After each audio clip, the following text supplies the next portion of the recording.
Welcome back to Together We Awaken, Finding Light in the Dark. I'm Allison Bruner, your soul sister, human guide, and rebirth midwife. This is episode 12, The Feminine Overload, Why We Can't Keep Doing It All.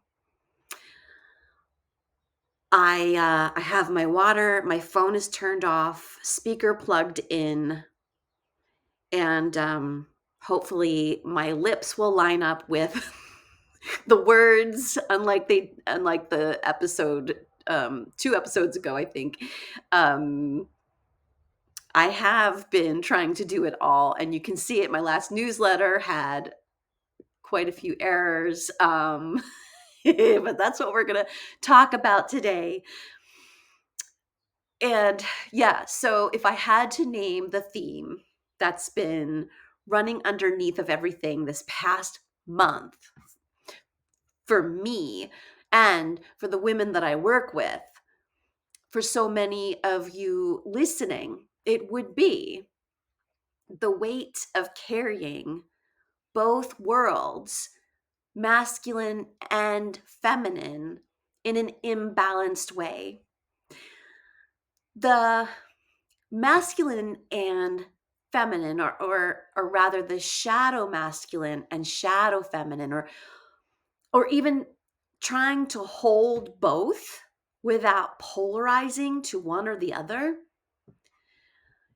doing the holding and the doing, the nurturing and the providing, the mother and the father, the giver and the protector. This is about trying to be it all. And by the way, this isn't about gender. This is about energy. We all have masculine and feminine energies within. That's normal and it's healthy. But so many of us have been trying to be all of it, and it's wearing us out. This month of May is the month of the Divine Mother, always has been for me. Her energy becomes very potent.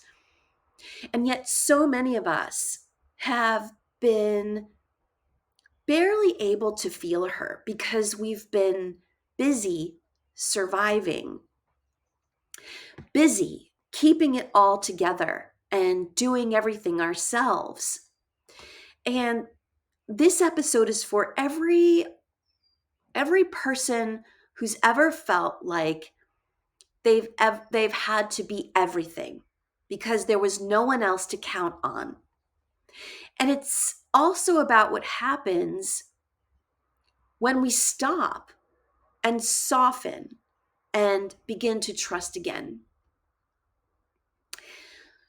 From the time that I was young, I learned to be capable.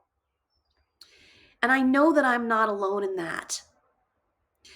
I learned to handle things, to soothe other people, fix problems, anticipate needs, stay 2 steps ahead. I learned that if I didn't show up, no one else would. I became both the protector and the nurturer, the structure and the softness, the doer and the feeler, the masculine and the feminine, all in one body. And honestly, for a long while, it worked. It's worked for most of us. It's been the way that our culture in the Western world has been working for a long time. People leaned on me, admired me, trusted me. But inside, I was tired, over-functioning, as I've been talking about in the past, this whole month. I didn't feel safe letting anyone else carry the load, not even spirit. And the world applauds that. People applauded that in my life because we live in a culture that praises women for being everything and needing nothing.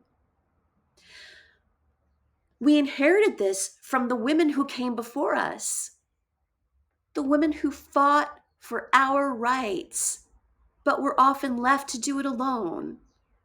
And we inherited it from the men who didn't know how to hold us, the fathers who weren't able to be present, stable, and strong, not because they were bad, but because they were broken too. So many of us didn't get to experience what it feels like to be held by the sacred masculine, not just in a partner, but in a father. We didn't get to feel what it's like to be safe, seen, and supported while we rested into our feminine. And that brings me to my story. Whew. My dad was the love of my life when I was a little girl. I adored him. He, however, wasn't emotionally safe. He lost his temper easily. He was reactive, financially unstable, and emotionally unpredictable. When my parents separated, I became his emotional support. He turned to me, a little girl, for comfort. And in that moment, the roles reversed. He stopped being my protector, and I became his nurturer. And as I got older, he mocked my creativity. He made fun of my spiritual path. He dismissed my intuition, my health choices, my dreams. He expected me to carry him emotionally, even financially, but he couldn't show up for me. He never learned how to regulate his emotions. His mother, my grandmother, bless her, coddled him and never challenged him. He became emotionally stunted. And when I started stepping out into my power, doing big things, trying new paths, he'd make fun of me, pretending it was harmless, just a joke. He wasn't doing it out of cruelty, but because what I was doing was making him feel small. At my graduate school graduation, I gave my class's speech. It was called When in Doubt, Give Hope. I acknowledged my mother and all of the encouragement she gave me when I went through really challenging times in school. And afterward, my dad turned to the people beside him and said, "What am I, chopped liver?" And that's when I saw it clearly. He wasn't celebrating me.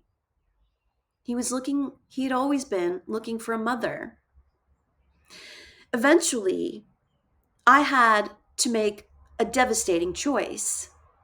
To be in relationship with him meant to be constantly disrespected and pulled on, to not be chosen or seen. So we became estranged. In his eyes, I abandoned him. In his mind, I'm a terrible daughter. But I know the truth. I finally chose myself. And here's the thing I want to say clearly. If my dad hadn't been who he was, if he hadn't played that role in my life, I wouldn't be who I am now. I wouldn't have healed the feminine in my lineage. I wouldn't have reclaimed my power or my softness.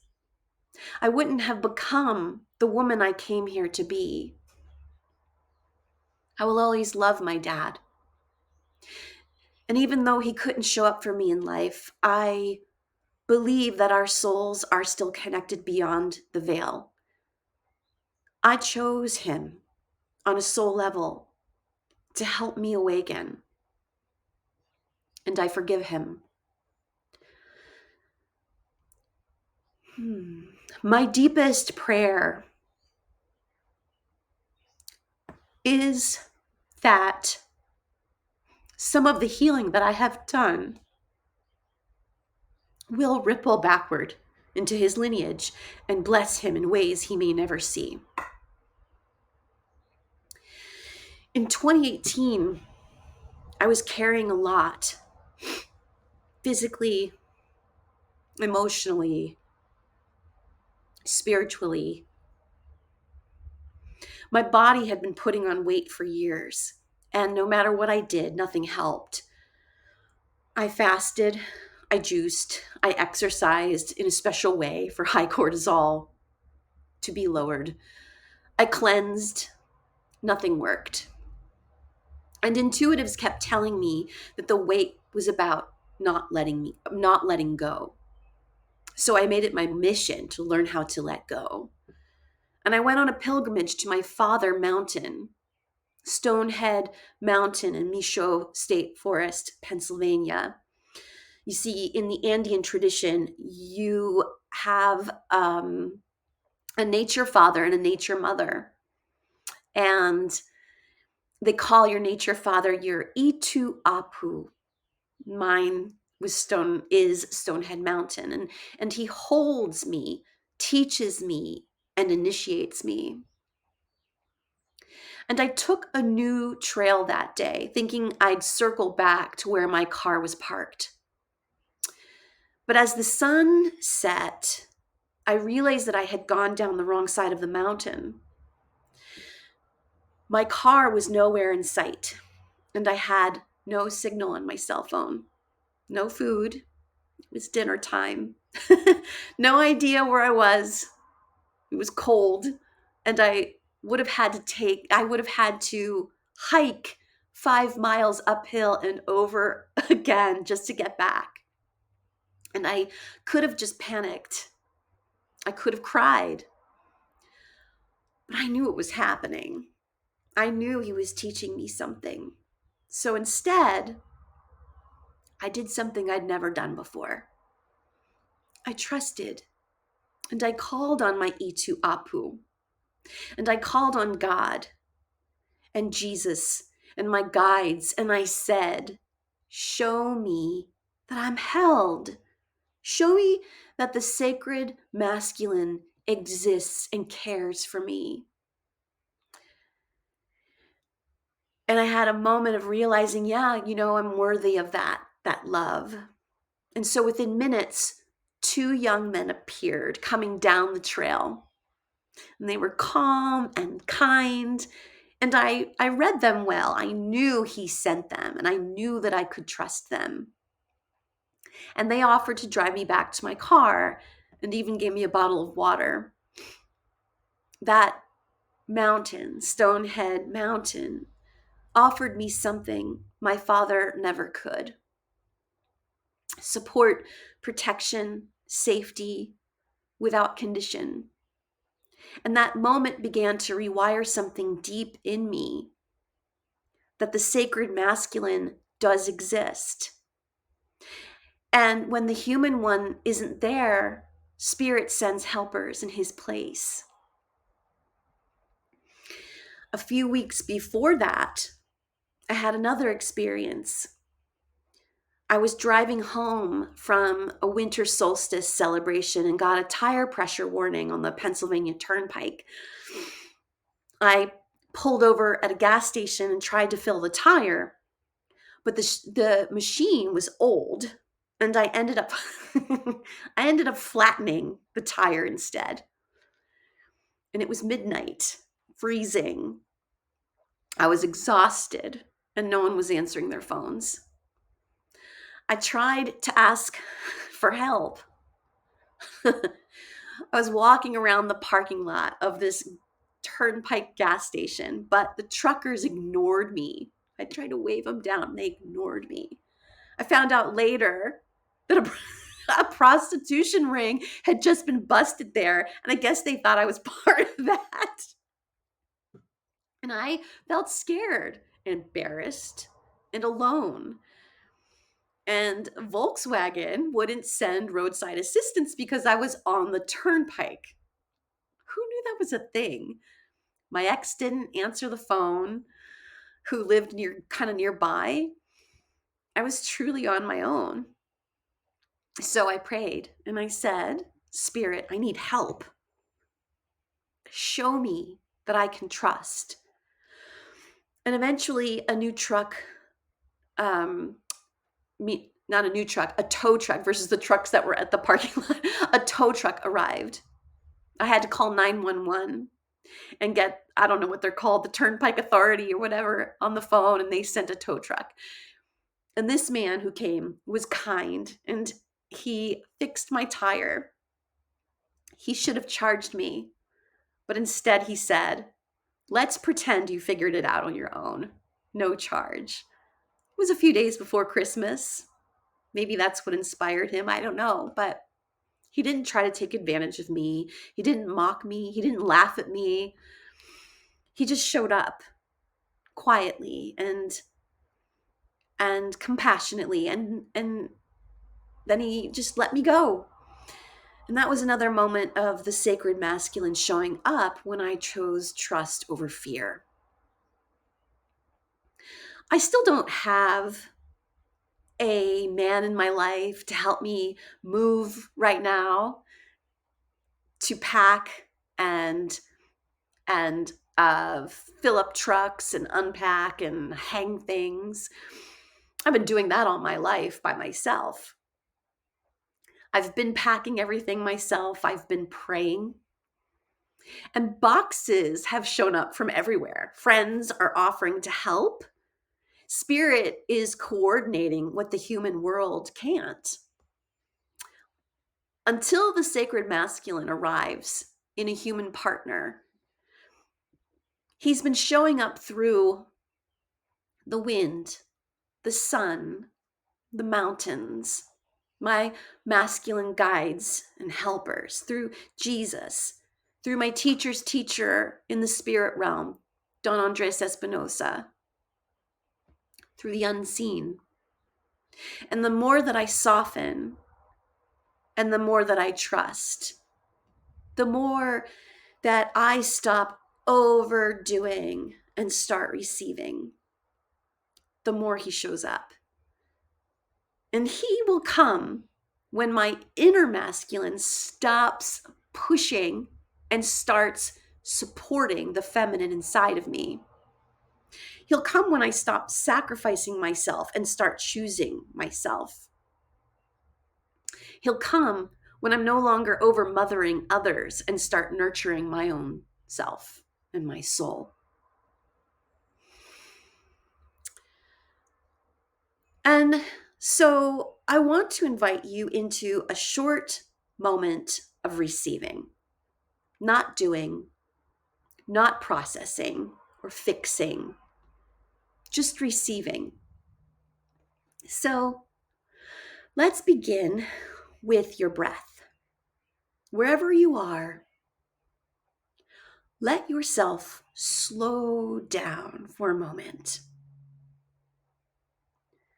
and take a gentle breath in and a slow breath out.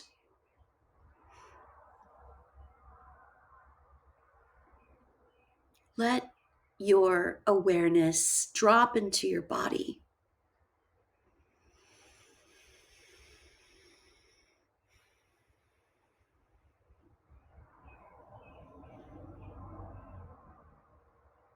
If that's challenging for you to do, bring your awareness to your feet and notice what they're feeling, whether they're pulsing, tingling, warm or cool. Feel into where you are.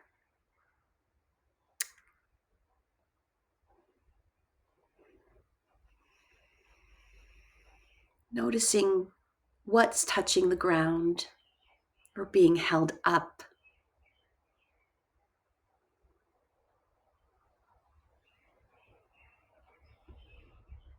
Notice what's alive in your body right now.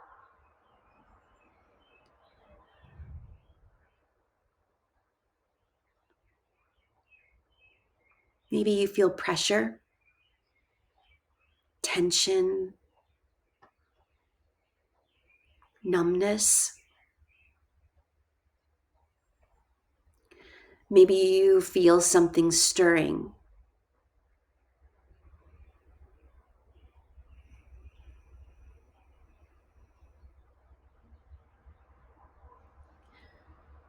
Can you meet whatever you find with compassion?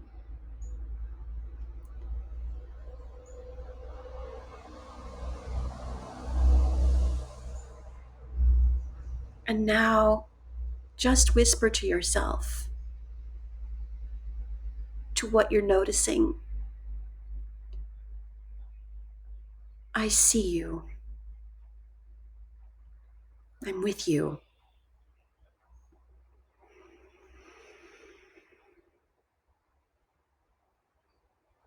Saying it to the feminine within you.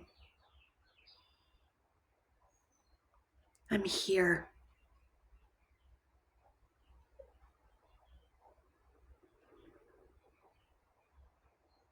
And feel your own presence settle around those feelings without needing to change them. Just be with them.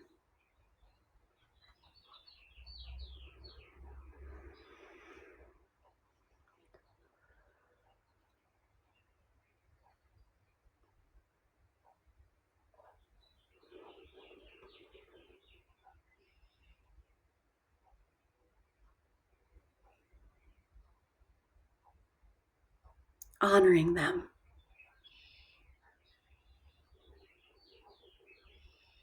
And when you're ready, ask yourself gently, what do you need right now?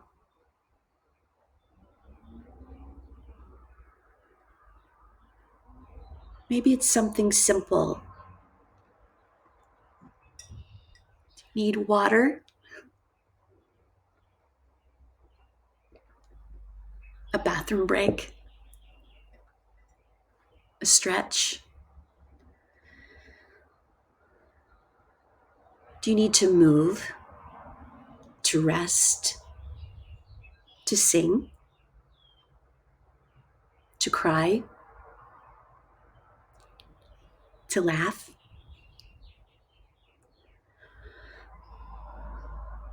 Do you need a little sweetness? A little light? A little love? What do you need?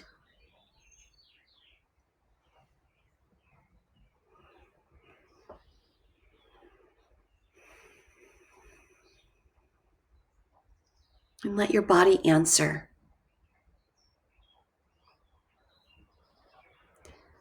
Let your soul answer. And whatever it is, honor it, even in a small way.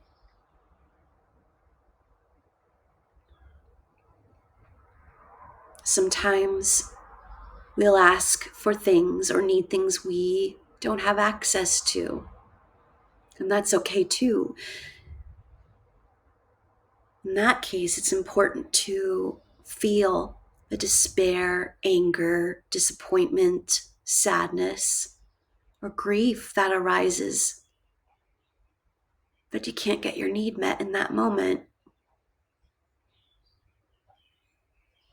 It means you're caught in a pattern of having unmet needs. A pattern that can be released when you feel the feelings you've been holding in your body around not having them met.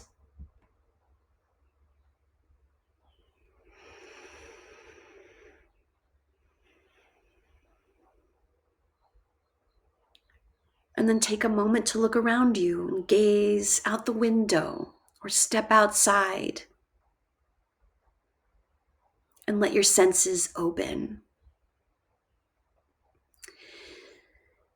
And ask yourself, what beauty is spirit offering me right now, just for me? Is it the shimmer of light on a leaf, the sound of a bird singing,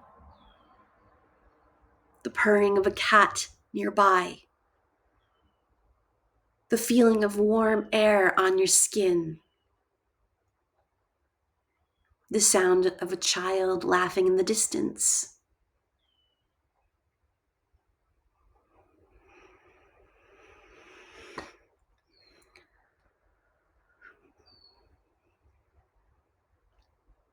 Let yourself hear it, see it, feel it, as if the universe is saying, here, this is for you. This is a gift for you. And feel what it's like to receive it. It is for you. That beautiful moon hanging in the sky, that favorite pillow beneath your back, that song that makes you tear up, the cool glass of water in your hand. Is spirit saying, here, my love, this is for you. Let yourself receive it in your body. Let it land.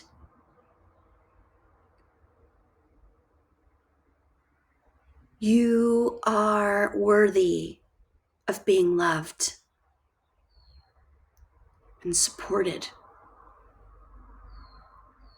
and blessed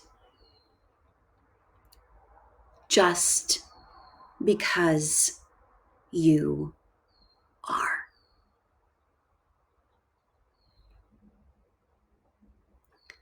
So if you've been holding it all, if you've been carrying both the structure and the softness, the plan and the prayer, I want you to know that you don't have to anymore. I know it's scary the first time you do this, but you're allowed to let go. And yes, that might mean some things fall apart. It may mean some things fall apart. But sometimes when they fall apart, it gives space for someone or something to step up.